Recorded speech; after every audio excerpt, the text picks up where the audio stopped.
how to turn on or turn off smoke and fire alarms and sirens sound notifications on the Samsung Galaxy S25, S25 Plus, Edge or Ultra. First, tap on the home button to return back to the home screen.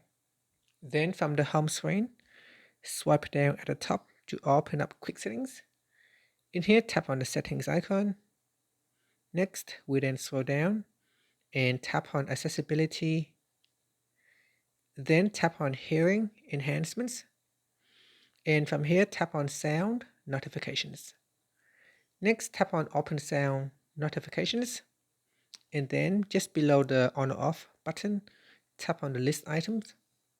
In here in the emergency section, tap on the smoke and fire alarms toggle button to turn it on or off.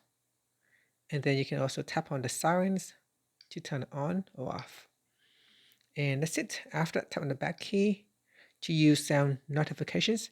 Make sure you tap on the toggle button to turn it on. Finally, tap on the home button to return back to the home screen. And that's it.